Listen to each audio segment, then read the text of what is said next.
Greetings, programs, and welcome to another episode of Recruit a Friend, the show where we learn about the people behind the keyboard.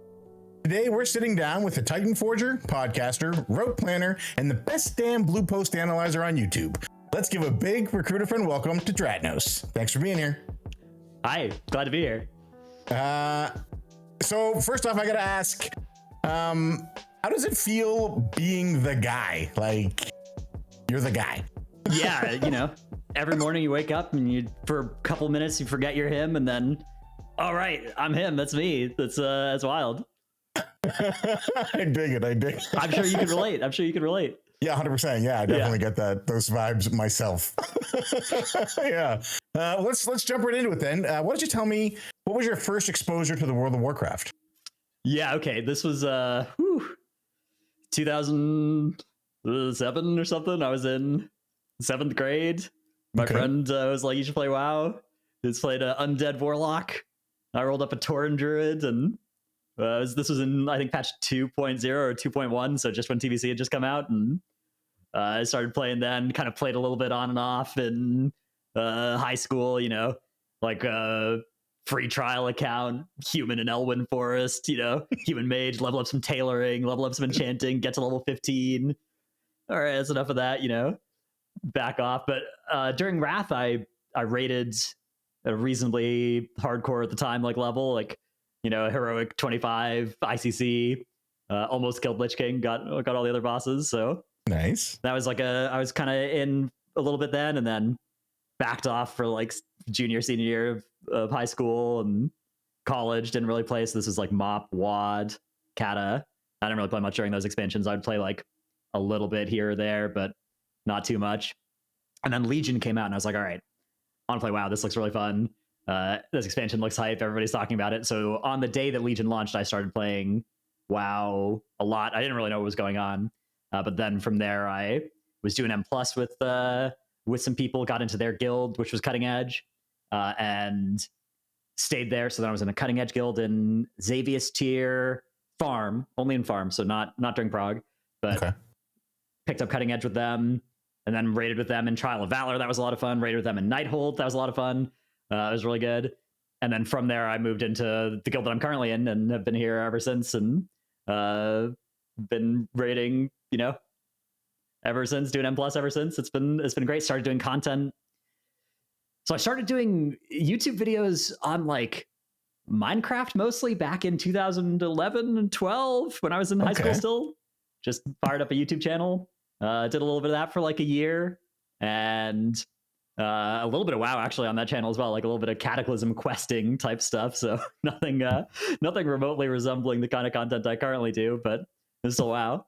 Does that channel still exist? Can we find it's on my same YouTube channel? So if you just scroll back up through the history of the YouTube channel, you can find it. I cannot watch any of it. I can barely watch my own voice from 20 minutes ago when I'm editing my YouTube videos. Like, it is difficult for me. You put me back to like 12 years ago voice of mine. I can't do it. People will play it sometimes to like troll me. Like whenever I'm on a Race to World first or whatever, there's a good chance there'll be some clip or something played, and I like headphones have to go off. I'm out of the room. I can't stand it. Free beard Dratnos is a no-go. Okay, I got it. Yeah, with a long free beard. Yeah. Cool. Yeah. So when you came back to the game in Legion, I'm gonna assume when you went to university, when you went to college, did you study like content creation or marketing or anything like that? Was it anything related at all? I wield a degree in political science, which is not not one of the easiest ones to turn into a real job. Hence the streaming and content creation instead, the pivot. I mean, I can see sort of the analogy because Battle for Azeroth comes out after Legion. You've got the faction war. There's some political science stuff there, maybe. That's true. Yeah. Got to analyze the geopolitical undertones of the game, of course, a mainstay of my content. So that's right. We come for the geopolitical undertones. We stay for the mythic plus roots. Exactly. I like that. When you came back to the game in Legion, did you come back with the intention of I'm going to like go hard into content creation? This is going to be my career? No, I just, was like, oh, this looks fun. Got hopelessly addicted to playing it. Graduated college. Didn't really have a job. Had like a kind of barely get any money movie theater weird kind of job thing. that I was like, okay, well, I'm out of money. I need money, but I don't want to get a real job. So I started streaming. I was playing in a key group with a streamer at the time, so I was able to kind of mooch some views off that, Nice. which was very, very fortunate for me. Very, very grateful for that working out. And then pretty quickly, I started making weekly route posts. They started out as Reddit posts. So what I would do is I would screenshot like our MDT route. This was before you could share almost anything. Like MDT was very primordial at the time, so you couldn't. And Nagi's added a ton of fantastic features to that add-on over the years, but this was back before any of that. So it was like draw circles around the pull and like write notes in the MDT and take a screenshot and then put it up on Reddit. And then the guy who runs Raider.io saw them and was like, "Hey, I'm expanding the Raider.io, news coverage and stuff and posts and things, and we think this is great. We're gonna, would you be okay writing for these on our website? We'll pay you some, and we can put your stream up and stuff." And I was like, "Okay, yeah, sure. That sounds good." So I did that for them the next several years. Involved me doing. I stepped back from doing that at the start of Dragonflight, near the start of Dragonflight, mostly because it turns out the times of making the routes is like right at the start of the patch, and I've become very, very busy at the start of a patch. So those are now in the very capable hands of Bunton, who's actually much better at it than me, much better at everything than me. So she's got it. If you're looking for weekly routes, Radar is still the place. They are in even much better hands than when I was doing them. But that was for the longest time like what I was. That was one of my feet in the door as well at the start. Was getting those routes going, getting some eyes on those, and then working with Radar.io. Obviously, very big site, a lot of traffic through there. Yeah. Do I remember? Was there a point late in BFA, maybe early Shadowlands, when you signed with Method? Is that? Yeah. So it was late BFA, like mid to late BFA. I signed to Method, left when the cataclysm happened there pretty quickly, and then I was signed with Golden Guardians as well, starting in sometime in Shadowlands, and then that ended when Golden Guardians ceased to exist over like a 2-week period, which was kind of wild. Like they were like, all right, we had enough of this. They've got rid of their league team. They got rid of everybody. As far as I can tell, like they're gone now entirely. But that was a great org while I was there. That was fun. Was there any heads up at all, or was it just like you woke up one morning and you got a text that said, "Hey, you don't belong to Midnight Club anymore"? Sorry, that's a topical. There was some heads up, a little bit. Like there was like, hey, here's what your contract says about us ending this. Like we're ending this. Actually, it was weird because there were some contracts were a little bit different, but it was like 30 days warning basically of what it was going to end. But it was more a case of like, it's already over. Like we're just fulfilling our contractual obligations, which they did. Golden Guardians was great about, they went above and beyond basically every obligation or promise they ever made. That org was fantastic. So sad to see them go. I guess it wasn't sustainable for them. Yeah, and the content that came out of that was also some prime content. It was really top tier stuff. For a while, it was really good, and then it's sort of so for a while we were like making weekly videos, and there was a lot of brainstorming of like good content to do for them, and there was some shifts around of like who was working on stuff, and some stuff kind of got lost in the churn, and so for a while, I was kind of getting paid to do nothing, which I like making good content, but I like getting paid to do nothing even more than getting paid to do good content. That was great for a little while, and then of course the music had to stop eventually. So that is what it is. Yeah, I can't believe this happened. Yeah, I mean, I can't believe why they won't keep paying me to do nothing. It's so messed up. When you were doing the Mythic Plus stuff, there's so many questions I have. It's crazy. I just feel like I'm sort of a little bit all over the place. But when you were doing the Mythic Plus routes, where would you come up with the routes? Like, are those all straight out of the brain of Dratnos?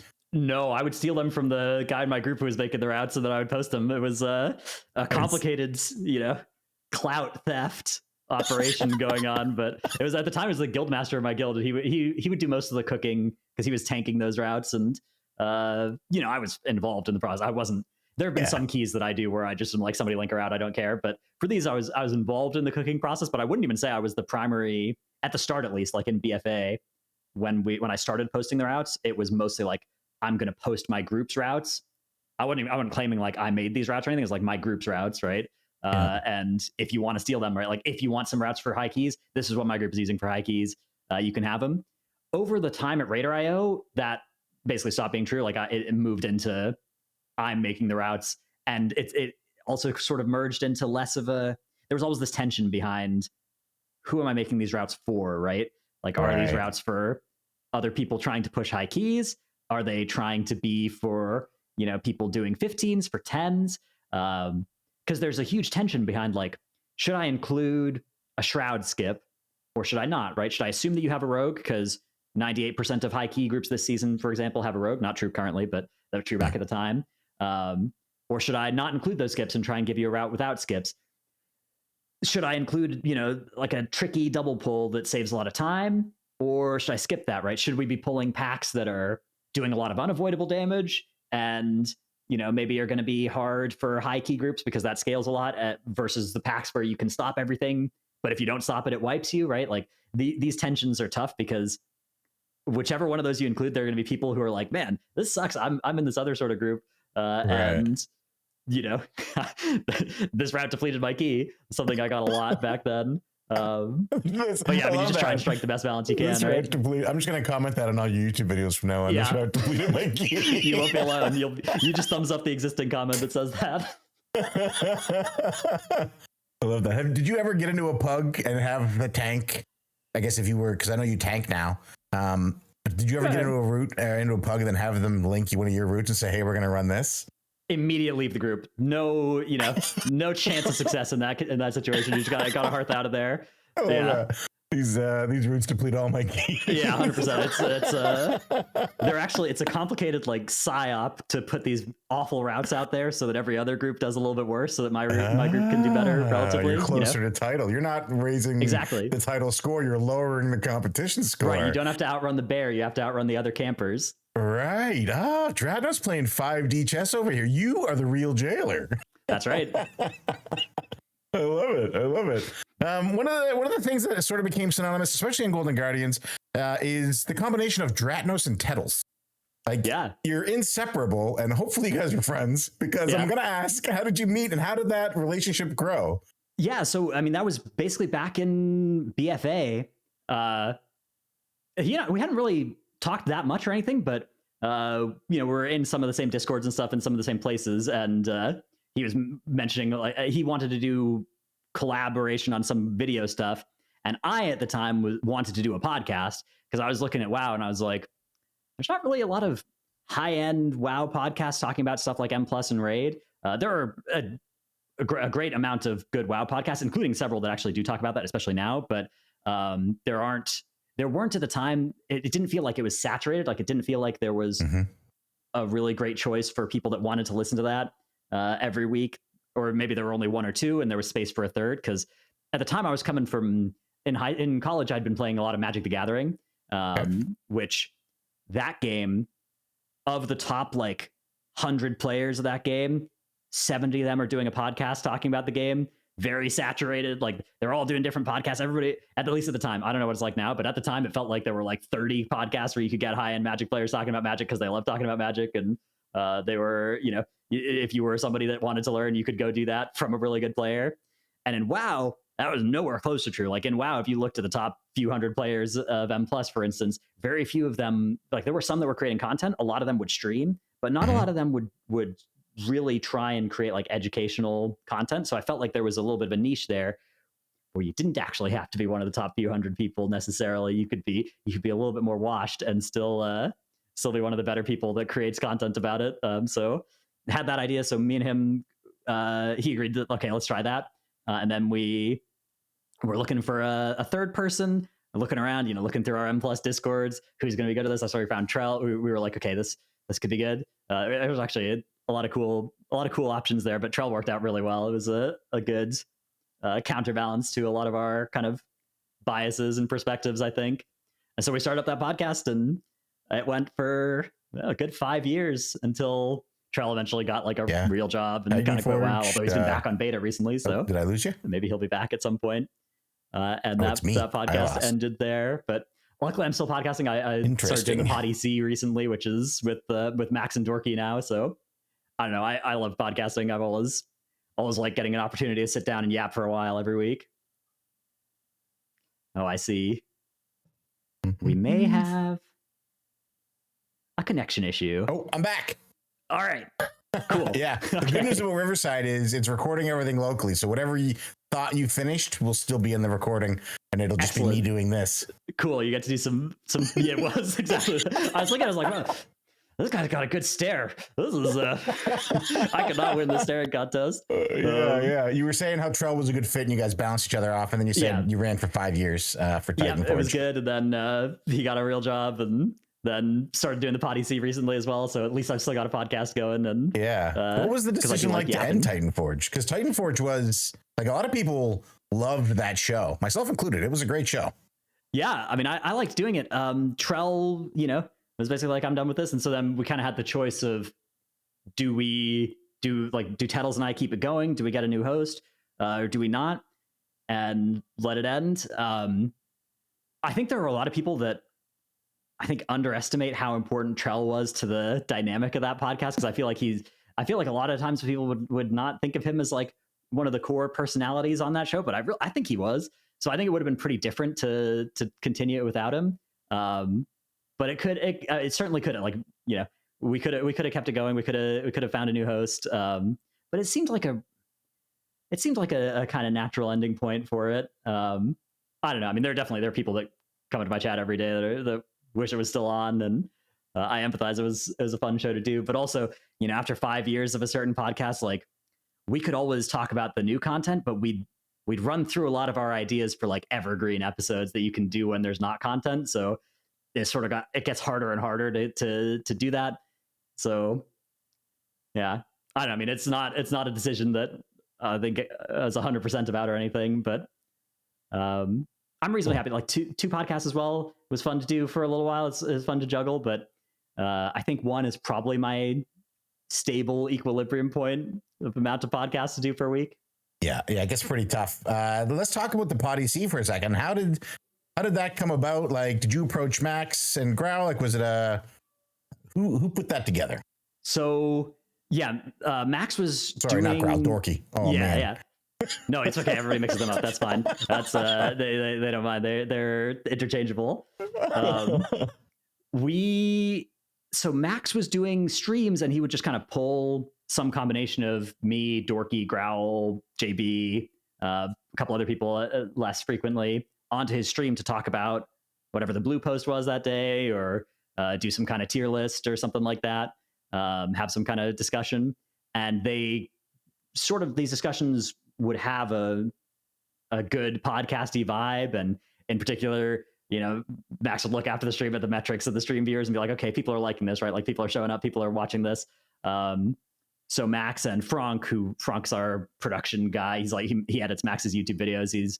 I don't know if you've ever seen the BFA and Shadowlands rewind videos as well on YouTube that are basically like clip compilations of the greatest hits of everything that happened on WoW Twitch during those two expansions. They're some of the best edited videos out there. Really good. Frank's responsible for those as well. So big, power behind the scenes of a lot of streams and YouTube content over the years. But he was also involved in getting us, basically like, let's turn this into an actual weekly podcast, while trying to preserve that kind of vibe of, it's a little bit less structured. It's a little bit more 3 streamers that are talking about whatever the week stuff is. And if there's not stuff to talk about this week, we're going to talk about something stupid instead. Like, the merits of ketchup as a condiment or whatever, versus as a beverage. That was a topic on one recent Poddy C. So I think people are liking it. I think it's been going well.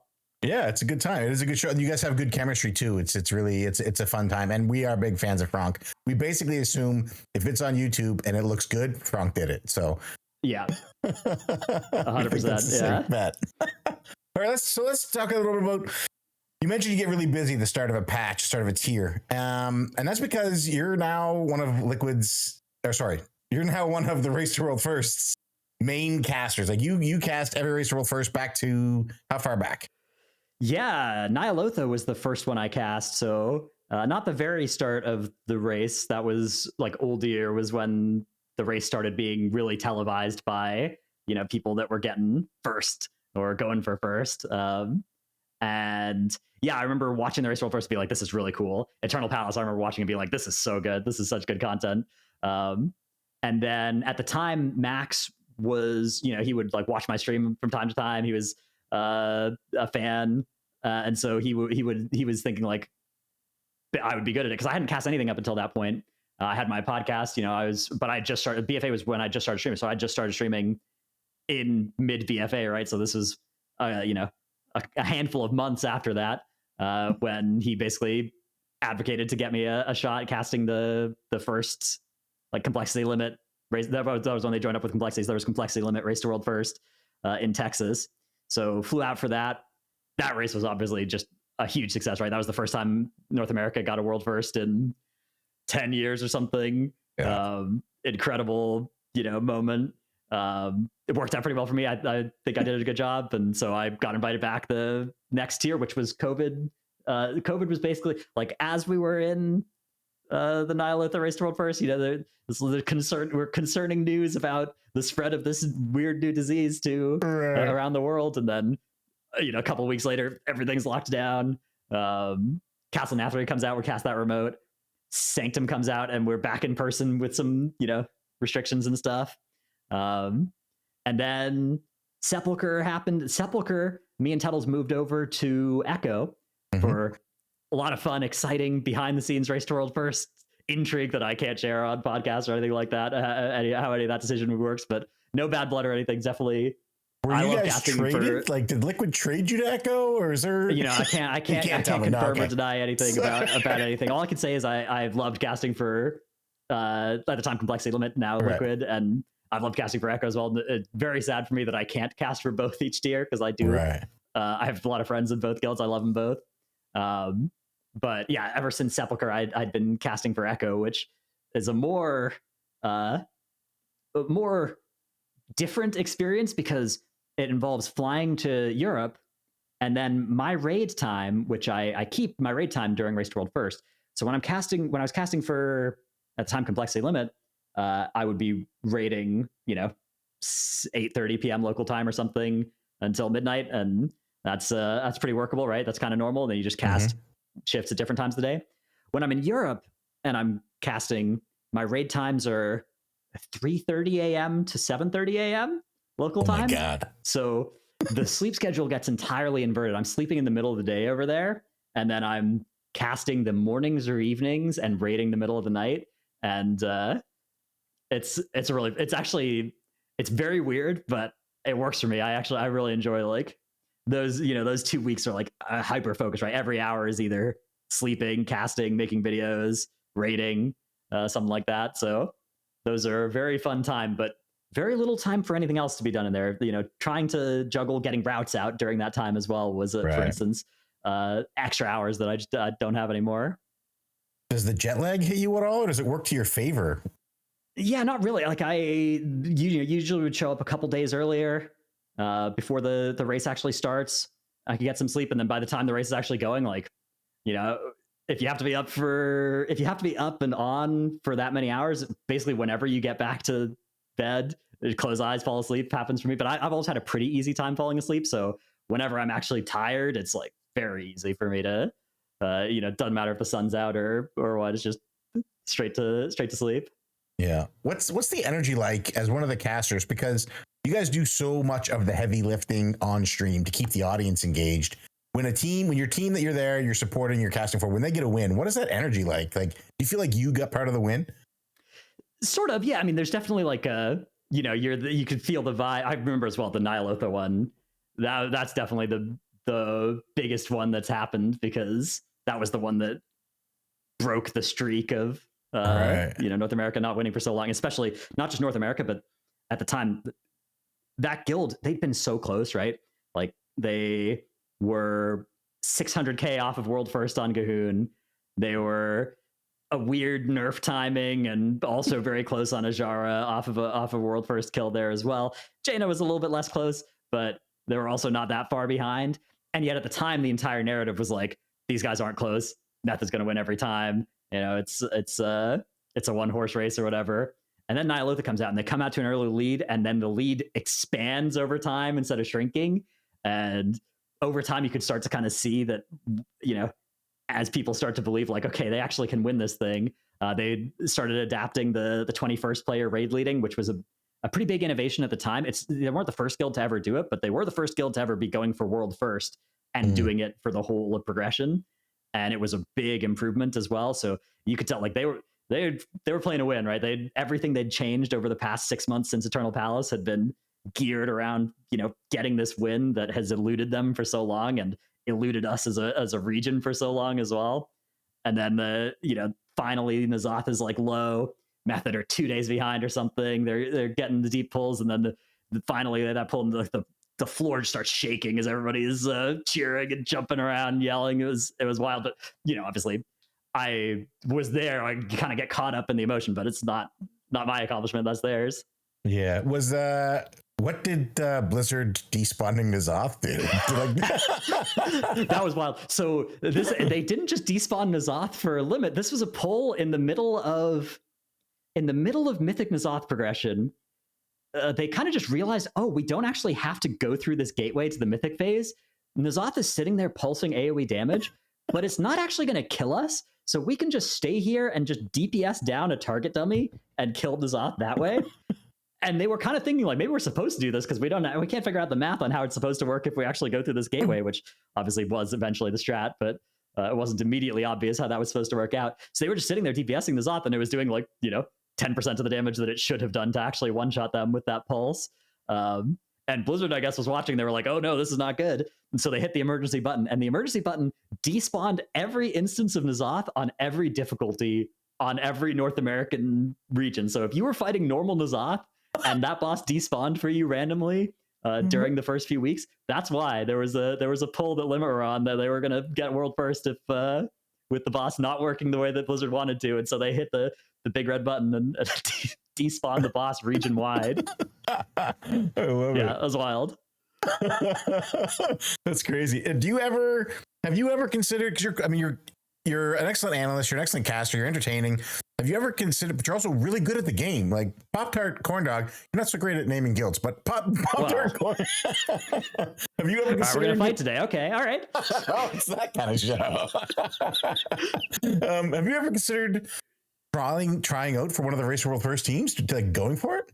Not really. Like, it was something that, sort of was an aspiration in the back of my mind at the start of BFA before I did any casting. Was like, I'm going to keep getting better at this game. I'm going to either help the guild get better. We're going to get better ranks, which we did over the course of BFA up till now. We've gained a lot of ranks, but I was sort of thinking, like, maybe I'll try and get into a higher end guild. Maybe I'll try and go harder. But there are a few things that hold me back from wanting to do that I've, over the years. One is an increasing realization that I don't think that I am good enough to raid in one of the actual top few guilds. In particular, I think one skill that they have that I don't, that is mandatory for raiding, that is, it's not just playing well for a couple hours, right? Like, you have to play well after having already raided for 14 hours, after having already done that for 7 days that week.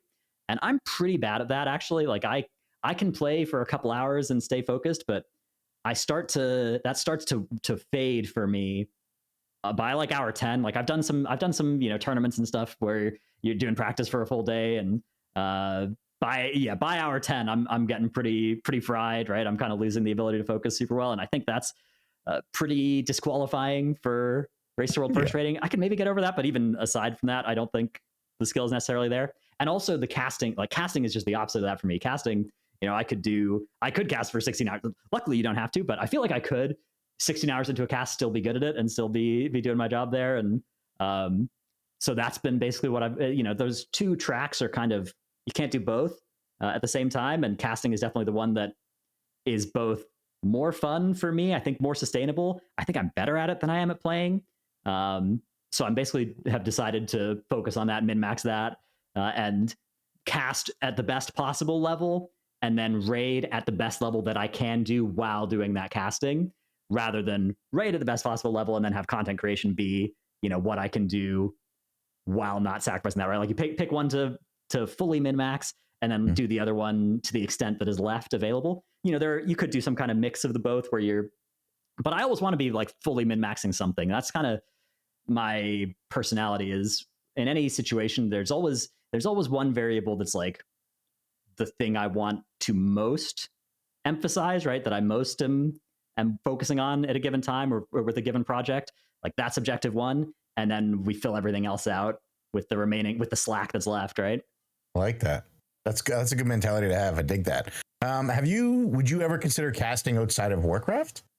Yeah, I would. I mean, I don't think I'm that good at a lot of other games. Definitely not currently, but I could get good at other games. I've been good at Magic the Gathering, TFT a little bit. I've been like Diamond in TFT, so that's not that good, but I could maybe play that game. But there's a lot of really good casters, and Riot has a lot of good casters for all their games already. So I don't watch those shows and be like, oh yeah, there's room for me. No, those guys are good at their jobs. I'm out here just doing my stuff and WoW. But you know, there's been other games like Hearthstone, Gwent. Do you ever play The Witcher? I haven't played it, but I am familiar with Gwen. Okay, The Witcher card game. There was a card game in The Witcher 3, which they made a standalone card game of. I was really good at that for a little while, the standalone version of that. So I could have commentated that. But like other games, like I suck at League. I'm peaked at Platinum, and I'm well below my peak at that now. If I ever were to play it again, I'm not very good at it.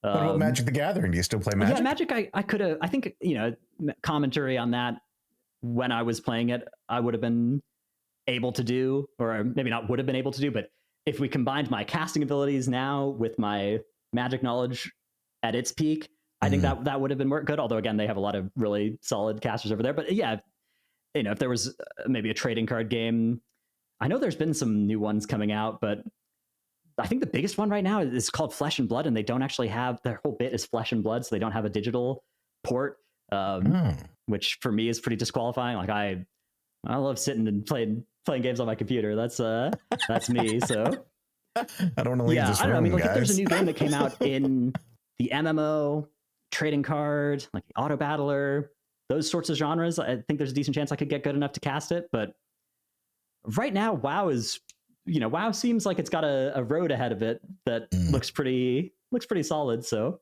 yeah, I think no immediate plans to like try and get into casting any other games, but there's definitely something appealing about not being tied to one game, right? Like, you know, sitting here, and you know that if WoW somehow died tomorrow, like I would have to start a lot of stuff from scratch again. So I'm not too anxious about that because I don't think it's very likely that WoW would die tomorrow. But you know, there is this experience that people do have, especially content creators, where you're a content creator for a game, and then at some point you stop wanting to play that game. Now, that has never happened to me with WoW, really, like ever since starting playing it in Legion, but you see it happen to people, and I sort of know, like, if that happens to me, I'm kind of screwed, right? Like I'm here. WoW is the game that I'm fully built around. Like, what am I gonna do? Then we stop getting in this position where I have a job that I like and is fun, and it's more like now I'm spending time, you know, playing a game that I don't like. That's something that if that happens, I will, you know, pivot, adapt in some way. I guess I've been playing D4 and Path of Exile recently, so maybe I could swap to one of those. I don't know. It's a thought that crosses my mind from time to time, is like, how do I prep for this eventuality? But the thing that does keep me not being too worried about it is that I just don't see myself, like a lot of people I play with, you know, they have like sort of a love-hate relationship with WoW. And there's a lot of stuff I criticize about WoW design and a lot of suggestions I'll make for the game, but I've never had that, like, I don't want to log in and I'm logging in because I have to feeling. Like sometimes I get a little bit of that raid logging in farm 6 months in, sure, that, you know, a little bit like I kind of would rather not be here, but it's never a case of like, I don't like the game. It's more a case of like, a little bored of it right now. Like it's in a holding pattern. I'm excited for the next patch and then I'll be back. So yeah, if that ever changes, you know, maybe got a problem. I like that. Hopefully it doesn't change. We need more Dratnos in our lives. We need some official Blizzard Dratnos is what we need. Let's get some of that. I don't know about that. This is one of the Magic designers had this quote that I think is very true, which is that players are pretty good at identifying problems with games, but not especially good at coming up with solutions.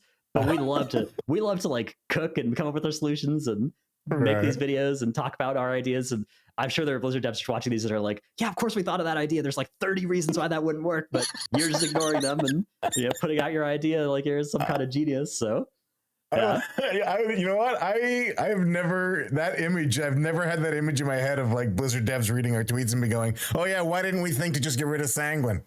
Yeah, it's like that, or like punishing levers and M plus, right? Like that's a common, people talk about that, like, oh, yeah, why don't we just punish levers M plus? But I'm sure that's something Blizzard's thought about, because you just imagine you see League implementing dodger penalties or whatever, and then all of a sudden now it's somebody else in there is holding you hostage, and you have to take the dodger penalty to avoid getting briefed for your next 30 minutes. And I don't know, it's tough. It's again, identifying the problems is much easier than actually coming up with a solution that fixes them, I'm sure. I like that.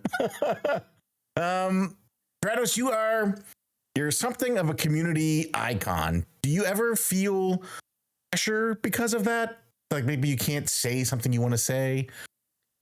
No, not really. Like there are things that I try and stay positive about the game. I try not to be overly negative. Like, sometimes I'll wipe in an old man keystone and be like, this dungeon is so stupid. I hate this so much. Inside there's just dark rain clouds of like, yeah. And, I have a filter that stops the most like doomer, negative, hate-filled words from coming out. But I don't know. I think that's probably just a good filter to have in general in life with all things. That's not like a wow shilling thing. That's a fitting into society and not being a miserable person to be around type filter. So yeah, I try to have that. I don't know. There's not like, I generally feel like I can say what I want to say, and there's not really stuff that I feel like if I said it would be bad. But yeah, that's so. Yeah, I mean, I guess I feel like I'm a very filtered person in terms of like I think through things I'm going to say before I say them instinctively. That's like a habit that I've had for my whole life. So some people, it sounds like the PR speak that I definitely have. I feel like that's something that you could pretty fairly accuse me of, but that's just always been how I talk, how I think, so. Yeah, no, I like that. It's you're trying to fit into society and not be a negative person all of the time. I like that. Yeah. That's a good answer. Community icon or not, I'm just trying not to be miserable. Yeah. Dig it. Okay, before I ask what the future holds, I do have a question. There is a video of you on Twitter in an inflatable tube going down a snow hill, and you're missing a tooth. That's right.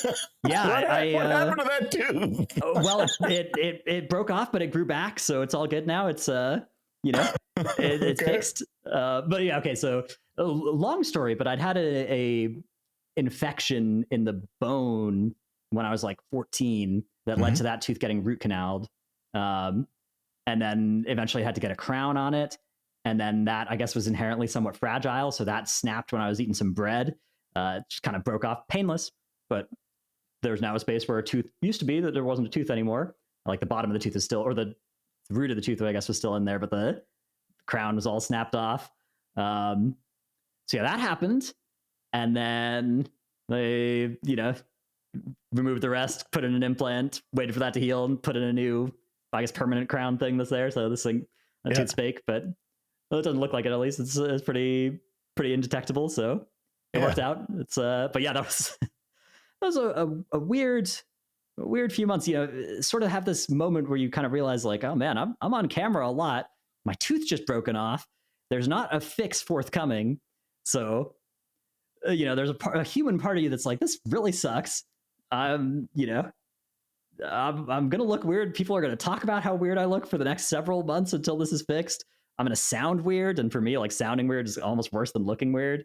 And so that, kind of two options there. One is to just disappear for a few months, and the other is you got to lean into it, right? Like there's no way around it. So yeah, that's one of the hard things about content creation is you sort of have to, there are going to be things that you can try and prevent people from talking about certain things, like that are the most obvious thing that jumps to their mind when they first see you or when they first log into your stream, whether it's like the news of the day or something about your appearance if you're streaming with cam or anything like that. But you can't win that fight because every 5 minutes there's a new person who clicks on your stream that they haven't heard you do your rant about, guys, don't talk about my tooth, that I'm self-conscious about it. I've got it's really bothering me. Much as that might be true, you basically have to decide, like, all right, this is going to be this is going to be it for the next few months, right? Like people are curious, and that's fine to be curious, and some amount of people are going to be curious and assume that it'll bother you, but some are going to assume that it's not going to bother you, and they're gonna type about it. So you basically gotta come to terms with that and get used to it, right? Because there's no other. You can try and like deputize your moderators or put up a chat rule for people to not ask it, but that just makes them want to ask more. Yeah, it makes people more curious, and also like I don't have a lot. I've one of the lowest, I'd say, ratio of negative commenters or hate watchers or anything like that of people that I know that stream, but there's still some of them. And if you arm those people with the knowledge that like if they can that they have like a weapon that actually hurts you, that's really bad. You can't, if you're ever a streamer and you let people know like what actually hurts you, that you have to be very good at making it appear that everything's bouncing off of you even when it isn't, because otherwise they're just going to keep using the thing that they learn actually causes pain. So yeah. Listen, we're getting some great life tips here today. This is a good show. It's any aspiring streamers out there, it's tough, because here's the thing, people don't realize this, like even if you have 100 positive comments on a YouTube video and like one negative comment, human psychology, I don't know if this is just me, I'm pretty sure this is most people, but if you read 100 nice things about yourself and then one person insulting you, the thing you remember is that one person insulted you. Like you go to your shower later, you're still just thinking about like, man, that was, especially if they land some actual blows or something, like if they have a fair criticism about your video, and it's not like, of course, constructive criticism is always welcome, right? But like if somebody identifies something that is like actually bad about your content and does it in a mean way, like that, it sticks in your head, even if it's not that bad, right? Like even if it's just like, oh yeah, this is something that I could do better, right? Like if people are mean about it like that, people being mean to you is just hard. It's something that you don't deal with in real life a lot, but on the internet, you're able to do that without actually seeing the consequences. And it's something. One of the I would say the hardest parts about getting into content creation is that you are going to encounter that from, again, even me. I would say I experienced this at the lowest possible intensity of any content creator, with relative to viewership and stuff. Like I got to be in the top 99.9 percentile of like how positive people react to my content with, and even for me, that's one of the hardest parts, is those few negative comments. It doesn't matter what the ratio is, it's tough. Yeah. Why did Pwn God X tell me I depleted his key? Yeah. I dig it. Well, I want you to know both of my front teeth are also implants. I busted them out when I was 7. And on my 19th birthday, and in Canada, that's the legal drinking age. So my 19th birthday, they were caps initially. The cap that fell off was gone, and it was nighttime. And I had there's pictures of me through my whole 19th birthday at a club for dancers missing a tooth. That's good. Yeah, I mean, what can you do? Yeah, you can embrace it, or you can just stay home and hope nobody comes to see you. Yeah, a tempting option for sure. Yeah, it was. Dratnos, you've got so much on your plate. You do so much for the community. What does the future hold for you? I don't have any big new projects or anything like that. Just keep doing the same stuff, but try and make it better. Try and get more. Last year, I started doing mythic boss video guides early on for the early bosses in the tier. That worked out pretty well, so I definitely want to keep doing those. And I think I want to expand to like the heroic end boss video guide early in the patch, hopefully high quality with a good strat. That's like a little bit of a new thing. But other than that, I don't really have any like big new projects or anything like that to announce. I don't have any actually lined up right now either, but if I ever do as well, you can't announce it until whatever company gets to announce it anyways. But I'd love to do some new stuff, especially if there's any other esports org out there that's looking to pay me to do nothing. I'm available. I'm an expert at that. I'm one of the best doers of nothing out there. I could even do some actual content for you too, but particularly if there's any orgs out there that are looking to pay somebody to do nothing, I'm your guy. Reach out, dratnos@gmail.com. Let me know. But as of right now, somehow people aren't clamoring to pay me to do something or to do nothing, unfortunately. Hey friends, sorry to interrupt. Let me tell you what this season's sponsor, Guilds of WoW. Simplify your guild management with seamless Battle.net and WoW API integration for all game versions with flexible viewing options that include Google Sheets integration. Use cutting-edge tools for roster management, event planning, and recruit automation with their advanced Discord bot and in-game add-on. Join over 110,000 accounts, 10,000 guilds, and 2.5 million characters thriving on the platform. Customize your guild page, showcase moments, and boost your online presence with custom domains and Twitch integration. Stay ahead of the curve with Guilds of WoW today. Dratnos, we end every episode with a 10-question questionnaire, and if you're ready, I'd like to ask you those now. All right, yeah, I've seen these. I read through these from the thing you sent over, and then I had a couple answers for a few of them. A couple of them I didn't have an answer for, haven't come up with yet, so we'll see what happens on the fly. All right, love it. Question number 1, what is your favorite word? Facetiously. That's my favorite word. Yeah. Facetiously. So there are a couple cool things about this word. First of all, if you just look it up, it sort of embodies the way that I operate a lot of the time, so it's a word I like. But also it is, I think, the only word in the English language that has all the vowels in order, which is pretty nifty too. Yeah. So I like that. It's like I got a little bit of fun fact there. Fun facts are always good. Yeah, I like fun facts. I also like organization. That makes me feel nice. That's a good word. Yeah. Question number 2, what's your least favorite word? It sort of sounds pretty similar, but expeditiously. That's one of my friends said it was his favorite words, and I hate him, so it's my least favorite word. Yeah. Corey, if you're out there, die. All right, special shout out to Corey. Die expeditiously, I guess. Exactly. For legal reasons, we don't actually wish death on anybody from the Recruiter Friend podcast. Question number 3. What sound or noise do you love? You know the sound of the legendary dropping in Legion, the like sound. That didn't sound anything like that, but I'm sure you can remember the sound of the legendary dropping. That sound still, pumps the heart when I hear it. I set it up as a sound alert on my my stream for gift subs or stuff, but it's a really nice sound. So love that sound. Good answer. Question number 4, what sound or noise do you hate?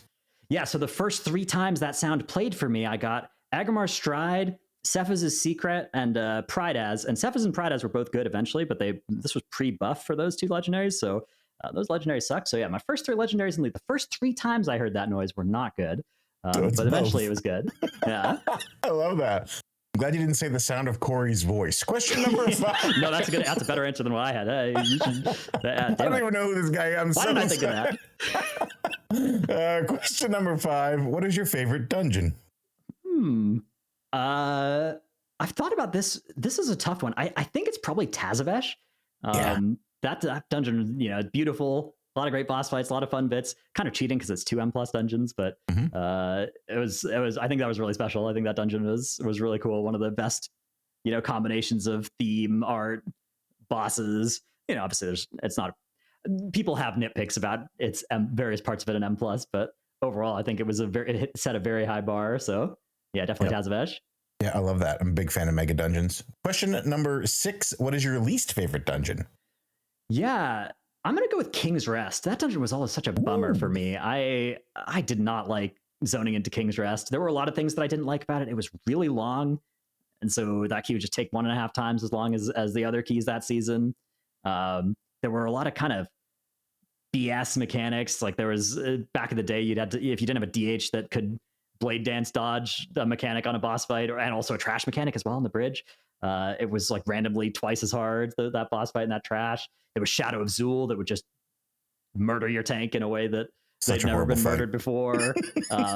But also it was tough to get excited about from a theoretical perspective, because unlike other dungeons that would give you a challenge and then you could come up with a different way to solve it, like, oh, this is a hard pack.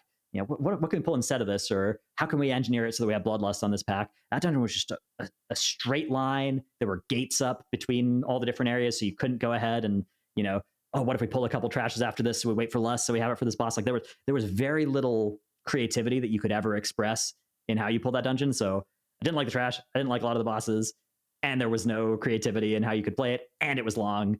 So that one's my least favorite. Yeah, even once they added Awakened, every other dungeon was like, oh, I can do all this fun stuff with these portals, and King's Rest was still like, you can do this one route. Yeah. Good luck. Question number 7. What is your favorite curse word? Yeah, so I don't curse a lot. It's not that I never curse, but I tend to keep, the curses to a pretty low rate. Gotta say, the good old fuck. You can deploy one of those at a good time. I think that hits in a way that the other ones don't. Again, I think that it's more powerful if you use it sparingly. I think that's true of a lot of curse words, right?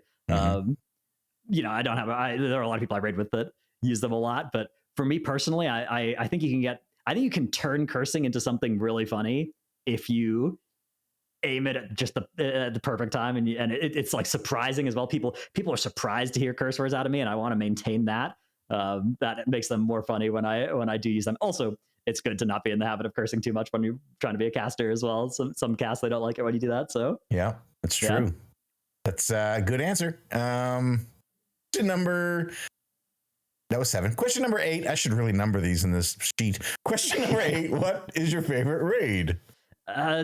It's either Nighthold or Castle Nathria. Those two raids were both so evocative. I'll go with Castle Nathria because Sire to Nathris was just so great. Castle Nathria has a big stain on its legacy, which is Stone Legion Generals. But despite that, fight being one of being the worst fight that I've done, the other fights in that raid are so cool. And also, again, the flavor was top notch. It was during a time that we were all locked up during the pandemic, playing WoW the whole time anyway. So it lined up really nicely. There was a really good raid there. A lot of other stuff about Shadowlands at the time wasn't great, but Nathria itself, I think, was an all-timer. And again, sorry to Nathria's. What a fight, what a character, what a good time. So that's their runner-up, though, definitely Nighthold. Nighthold also had a lot of the same stuff going for it. Nice. Good answers. Both also have great transmog. 100%. Question number 9. What is your least favorite raid? I think I'm going to go with Eternal Palace. This one, this had a lot of bosses that I didn't like. Ajara, in particular. For me, raids largely live and die on the end boss, because that's the one that I spend the overwhelming majority of my progression time on. And Ajara was not a good fight. Ajara, you're just like line of sighting, and it's fiddly. Your max health's getting reduced. There's not actually anything to heal. You're just using like barrier from 1 or 2 priests that are casting it. And so it's weird in that way. You're just fighting these ads and, like doing this weird, obscure charging of these ground runes. And there's this intermission that's kind of fun where you remember the Ajara's edicts, where she would tell you like, okay, you stack with somebody and keep moving. You stand still and spread or whatever. And like that was kind of cool. That was a fun little thing to execute, to figure out what you were going to assign each combination of edicts to. That was a fun little bit. But other than that fight had very few redeeming characteristics for me. Zakul was also not a great fight. That fight, I just remember, because of timings and pushing, I was just sitting there in Ghost Wolf form doing nothing for the first minute of that fight. Because if we pushed too early, it was bad. And then we'd get to the 5th minute of the fight, and some people would get sent down to the Delirium Realm, and we would wipe or progress based on what they did. Nothing to do with me. So I'm just sitting there for like 100 pulls of this boss, doing nothing, waiting for other people to figure stuff out that I can't even see what's going wrong. I can't even help. Like I can't say anything. So yeah, that tier was really bad at the end for me. So I'm putting it Eternal Palace. Yeah, that's a good answer. That's a very in-depth answer. Ashara's edicts would be a private aura if it came out today. Last question. If Azeroth was real, where would you call home? I think I'd go with Suramar. That city is really, really nice. Again, Nighthold, cool theme. Obviously it's full of hostile enemies, so maybe that would be a downside. Maybe we would want to choose, a nice, clean, friendly capital city. Although capital cities do tend to get destroyed fairly often in WoW, so maybe I'd want to find somewhere. I don't know. I wonder where the least likely place to get blown up is. Maybe one of the Dratnos cities on like one of the little outposts on Bloodmist Isle or something. Like that place is pretty unlikely to get adjusted in coming expansions. Yeah. So it would be maybe safe from being one of the random settlements that gets blown up, because I feel like that's a big risk. If you're trying to pick somewhere to live in Azeroth and then a patch comes out, and part of the story beat is like, oh, N'Zoth is now invading Uldum, and you're like, I was living in Uldum, well, now you're dead. So that would be something you'd want to worry about. Yeah, but that aside, I think I'd go Suramar. Nice. You can wear the masquerade outfit and then exactly. Hostile, just disguise. Don't get close to the guards. Easy. Yeah.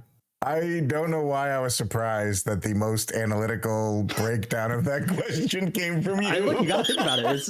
I'm not coming here to trying to half-ass these questions. These are important questions. They deserve their a good amount of thought to them. Not enough thought before the podcast, of course. They've got to do it all on the fly during the podcast. Procrastinate that until we're recording. Yeah, the best type of thinking. Yeah, exactly. Dratnos, that's the whole episode. Thank you so much for being here. Yeah, thanks so much for having me. Have a great rest of your day. Thanks to all the viewers and stuff. Again, companies, reach out, dratnos@gmail.com. Always looking to sponsor stuff. Happy to sponsor anything, any product, works or doesn't, don't care. Let me know. I love it. Where can they find you other than Dratnos@gmail.com? Twitch.tv/Dratnos, YouTube.com/Dratnos. Those are the main, Twitter.com/Dratnos, all nice. Same place. Dratnos on Titanforge of US if you wanna. That's my rogue. So just send them a bunch of in-game gold. mail. Yeah, send it over. Any donations welcome at any time. Yeah. I love it. All right, and listeners, thank you so much for being here with us today. Remember, in a world where you can be anything, be kind. Thanks for joining us for this episode of Recruiter Friend. You can find us on Twitter at RAF_podcast and everywhere you find podcasts as Recruiter Friend. If you'd like to support the show directly, you can find us on Patreon, where you'll get all episodes early, as well as some fun behind-the-scenes perks.